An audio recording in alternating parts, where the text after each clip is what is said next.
കൊച്ചിയിൽ NCC ക്യാമ്പിൽ ആരോഗ്യ പ്രശ്നങ്ങളെ തുടർന്ന് 73 വിദ്യാർത്ഥികളെ ആശുപത്രിയിൽ പ്രവേശിപ്പിച്ചിട്ടുണ്ട്. വിവരങ്ങളുമായി തൃക്കാക്കര KM കോളേജിൽ നിന്ന് അമൽ സുരേന്ദ്രൻ ചേരുകയാണ്. അമൽ, വീണ്ടും അവിടെ പ്രതിഷേധം നടക്കുകയാണ്.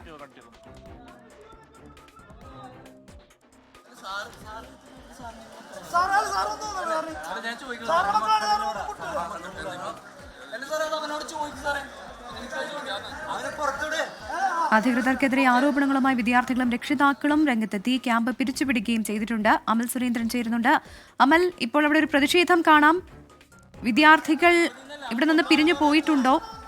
ഇപ്പോൾ കൂടുതൽ രക്ഷിതാക്കൾ എത്തുകയാണോ? എന്താണ് സംഭവിക്കുന്നത്?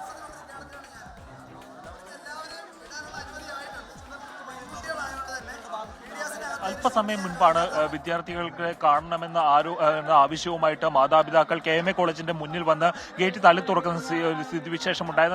അതിനുശേഷം കുട്ടികളെ കണ്ടതിന് ശേഷം ഈ മാതാപിതാക്കൾ ഒന്ന് സമാധാനത്തോടെ ആയിരുന്നു. പക്ഷേ അതിനുശേഷവും വിദ്യാർത്ഥികളുടെ ഭാഗത്തു നിന്ന് കേട്ട അവരുടെ ആരോപണങ്ങൾ കേട്ടപ്പോഴാണ് വീണ്ടും രോക്ഷാകുലരായിട്ട് മാതാപിതാക്കൾ വീണ്ടും തിരിച്ച് ഈ ക്യാമ്പ് അധികൃതർക്കെതിരെ തിരിഞ്ഞിരിക്കുന്നത്. അതായത് തങ്ങൾ നേരിട്ടത് കടുത്ത മനുഷ്യാവകാശ ലംഘനമാണ്, തങ്ങളുടെ മുഖത്തടിച്ചു, തങ്ങളെ ഇടിവള കൂട്ടിയിടിച്ചു, തങ്ങളെ കൊല്ലുമെന്ന് ഭീഷണിപ്പെടുത്തി എന്നെല്ലാം തരത്തിലുള്ള ആരോപണങ്ങളാണ് തുടർച്ചയായിട്ട് ഒന്നിലധികം കുട്ടികളുടെ ഭാഗത്തു നിന്നും ഉണ്ടായത്. അത് കേട്ടതോടുകൂടിയാണ് മാതാപിതാക്കൾക്ക് ഈ ഒരു രംഗത്തിൽ കുറെ കൂടി രോക്ഷാകുലരായിട്ട് അവർ ഈ സൈനികർക്കെതിരെ അല്ലെങ്കിൽ NCC അധ്യാപകർക്കെതിരെ തിരിയുന്ന സാഹചര്യം ഉണ്ടായത്. ഇതിന്റെ ഭാഗമായിട്ട് ഈ NCC ക്യാമ്പ് നടക്കുന്ന അല്ലെങ്കിൽ NCCയുടെ അധ്യാപകർ താമസിക്കുന്ന അല്ലെങ്കിൽ അവരുടെ ക്യാമ്പ് ചെയ്തിരിക്കുന്ന കോളേജിനുള്ളിലേക്ക് ഇടിച്ചു കയറുവാൻ വേണ്ടിയിട്ട് മാതാപിതാക്കൾ ശ്രമിച്ചത്. അതിനെ തുടർന്നാണ് ഇപ്പോൾ ഈ സ്ഥിതിവിശേഷം ഒന്നുകൂടി വഷളാവുന്ന സാഹചര്യം ഉണ്ടായിരിക്കുന്നത്. ഏതായാലും ഗേറ്റിൽ വെച്ച് തന്നെ പോലീസ് ഉദ്യോഗസ്ഥർ ഈ കുട്ടികളുടെ മാതാപിതാക്കളെ തടയുന്ന സാഹചര്യമുണ്ടായി. പക്ഷേ ഇവർ പിരിഞ്ഞു പോകാൻ തയ്യാറായിട്ടില്ല. കുട്ടികളുടെ ഭാഗത്തു നിന്നുണ്ടായ മനോവിഷമം, കുട്ടികൾക്കുണ്ടായിട്ടുള്ള ശാരീരികമായ അവശതകൾ, ഇതെല്ലാമാണ് ഈ മാതാപിതാക്കളെ രോക്ഷാകുലരാക്കുന്നത്.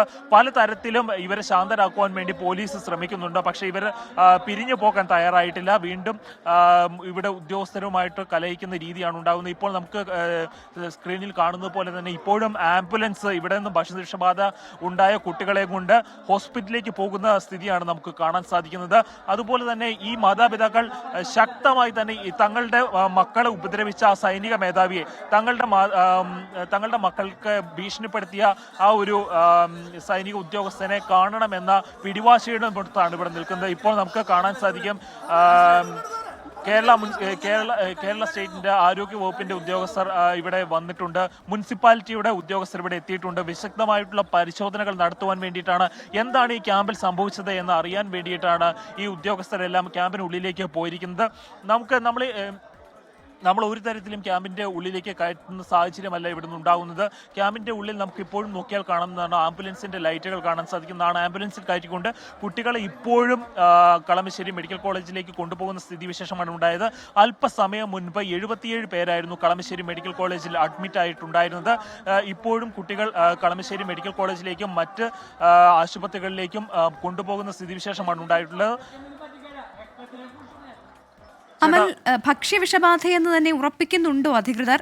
സാധാരണ വളരെ റിഗറസ് ആയിട്ടുള്ള പരിശീലനമാണ് അവിടെ ഈ ക്യാമ്പിൽ നടക്കുന്നത്. അപ്പോൾ അത്തരം പരിശീലനത്തിന് ശേഷം ഉണ്ടായ ആരോഗ്യ പ്രശ്നമാണോ, പുതിയതായി വന്ന കുട്ടികൾക്കാണോ ഈ പ്രശ്നമുണ്ടായത്?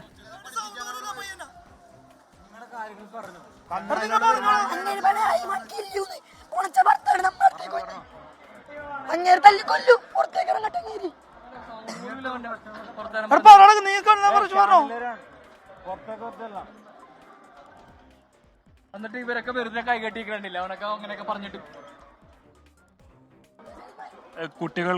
കുട്ടികളുടെ മാതാപിതാക്കളുടെയും ഭാഗത്തുനിന്ന് അങ്ങേയറ്റം രോഷാകുലമായിട്ടുള്ള സ്ഥിതിവിശേഷമാണ് ഇപ്പോൾ കുട്ടികൾക്ക് ഉണ്ടായിട്ടുള്ള അതിക്രമങ്ങൾ. ഇവരൊക്കെ ചെറിയ കുട്ടികളാണ്. ഏത് ക്ലാസ് വരെയുള്ള കുട്ടികൾക്കാണ് നിലവിൽ ക്യാമ്പ് സംഘടിപ്പിച്ചിരുന്നത്?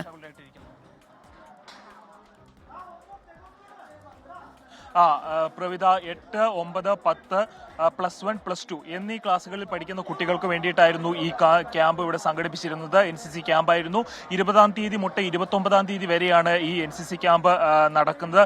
നമുക്കറിയാവുന്നതാണ് NCC ക്യാമ്പുകളുടെ ഒരു സ്വഭാവം നമുക്കറിയാവുന്നതാണ്. NCC ക്യാമ്പുകളിലെല്ലാം കുട്ടികൾക്ക് ശക്തമായിട്ടുള്ള ശാരീരിക ക്ഷമതയ്ക്ക് വേണ്ടിയിട്ട് അല്ലെങ്കിൽ കുട്ടികളെ ശാരീരികമായും മാനസികമായും തയ്യാറാക്കുന്നതിനൊക്കെ വേണ്ടിയിട്ട് പലതരത്തിലുള്ള ശിക്ഷാ നടപടികളും നടത്തി പോരാറുണ്ട്.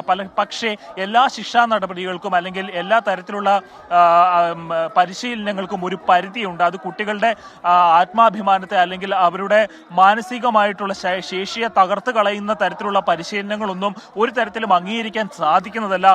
ഈ NCC എന്ന് പറഞ്ഞാൽ കുട്ടികളെ പീഡിപ്പിക്കുവാനുള്ള ഒരു കോൺസെൻട്രേഷൻ ക്യാമ്പൊന്നും അല്ലല്ലോ. നമ്മുടെ നാട്ടിൽ NCCക്ക് വ്യക്തമായിട്ടുള്ള ആശയങ്ങളുണ്ട്, ആദർശങ്ങളുണ്ട്. അതിനനുസരിച്ചാണ് അവർ പ്രവർത്തിക്കേണ്ടത്. പക്ഷേ ഇവിടെ സംഭവിച്ചത് കുട്ടികൾക്ക് നേരെ ഉണ്ടായിട്ടുള്ള അവരുടെ അതിക്രമം അല്ലെങ്കിൽ പല ഉദ്യോഗസ്ഥരുടെ ഭാഗത്ത് NCCനെ അടച്ചാക്ഷേപിക്കുന്ന രീതിയല്ല, ചില ഒറ്റപ്പെട്ട ഉദ്യോഗസ്ഥരുടെ ഭാഗത്ത് നിന്ന് ഈ കുട്ടികൾക്ക് നേരെ ഉണ്ടായത് ശക്തമായിട്ടുള്ള ഭീഷണിയാണ്. അവരെ കൊല്ലുമെന്ന ഭീഷണിയാണ്. ഐ വിൽ കിൽ യു എന്ന് ഈ കുട്ടികളുടെ ചെവിയിൽ അയാൾ പറഞ്ഞത് ആ കുട്ടികൾ ഇപ്പോഴും ഓർത്തെടുത്ത് പറയുന്നുണ്ട്. അത്തരത്തിൽ പ്രശ്നങ്ങളെ ഇത്രമേൽ സങ്കീർണമാക്കിയത് ഇവിടുത്തെ NCC ഉദ്യോഗസ്ഥർ തന്നെയാണെന്ന് നിസ്സംശയം പറയാൻ സാധിക്കുന്നതാണ്. കുട്ടികൾക്ക് ആദ്യമേ തുടക്കത്തിൽ ഇതൊരു ഭക്ഷ്യവിഷബാധ എന്ന നിലയിലായിരുന്നു നമ്മൾ കണ്ടിരുന്നത്. എന്നാൽ ഈ ഭക്ഷ്യവിഷബാധയ്ക്ക് ശേഷം അല്ലെങ്കിൽ ഈ ഒരു ഭക്ഷ്യവിഷബാധയെ തുടർന്ന് നമ്മൾ വാർത്ത അന്വേഷിച്ച് വരുമ്പോഴാണ് കുട്ടികളുടെ ഭാഗത്ത് നിന്ന് ഇത്തരത്തിൽ ഗൗരവമുള്ള ആരോപണങ്ങൾ ഉന്നയിക്കുന്ന ഒരു സ്ഥിതിവിശേഷം ഉണ്ടായത്. കുട്ടികൾക്ക് ഇത്തരത്തിലുള്ള ഭീഷണി ഉണ്ടായി അല്ലെങ്കിൽ മർദ്ദനം ഉണ്ടായി എന്നൊക്കെ പോലീസ് ഉദ്യോഗസ്ഥരോടും കുട്ടികൾ പറയാൻ തയ്യാറായിട്ടുണ്ട്. അതിന്റെ ഭാഗമായിട്ടാണ് ഇപ്പോൾ മുനിസിപ്പാലിറ്റിയിൽ നിന്നും ഗവൺമെന്റിന്റെയും അധികൃതർ ഈ ക്യാമ്പിൽ സന്ദർശിക്കാൻ എത്തിയിട്ടുള്ളത്. അല്പസമയം മുൻപ് ആരോഗ്യ വകുപ്പിന്റെ ഉദ്യോഗസ്ഥരെത്തി ഇവിടെ നിന്ന് സാമ്പിളുകൾ ശേഖരിക്കുമെന്ന് അറിയിച്ചിരുന്നു. ഇവിടെ നിന്നുള്ള വെള്ളത്തിന്റെയും വിദ്യാർത്ഥികളുടെ ആരോഗ്യനില തൃപ്തികരമാണോ? സാമ്പിളുകൾ ശേഖരിക്കുമെന്ന് അറിയിച്ചിരുന്നു. ഈ ഒരു അപ്രവിധ വിദ്യാർത്ഥികളുടെ ആരോഗ്യനില തൃപ്തികരമാണ് എന്നാണ് നമുക്ക് ഇപ്പോൾ ലഭിക്കുന്ന വിവരം എന്ന് പറയുന്നത്. വിദ്യാർത്ഥികൾ അത്യാഹിത വിഭാഗത്തിലേക്കായിരുന്നു മാറ്റിയിരുന്നത്. പിന്നീട് അവിടെ നിന്നും വാർഡുകളിലേക്ക് മാറ്റുന്ന സ്ഥിതിവിശേഷം ഉണ്ടായിരുന്നു. നമ്മൾ അവിടെ നിൽക്കുമ്പോഴെല്ലാം ഈ തങ്ങളുടെ കുട്ടികൾക്ക് എന്താണ് സംഭവിച്ചതെന്ന് ആകുലപ്പെട്ടുകൊണ്ട് വരുന്ന മാതാപിതാക്കളെ കാണാൻ സാധിക്കുമായിരുന്നു. ഏതായാലും ആ കുട്ടികളുടെ സ്ഥിതി ഇപ്പോൾ അങ്ങേയറ്റം സുരക്ഷിതമായിട്ടാണ് തുടരുന്നത്.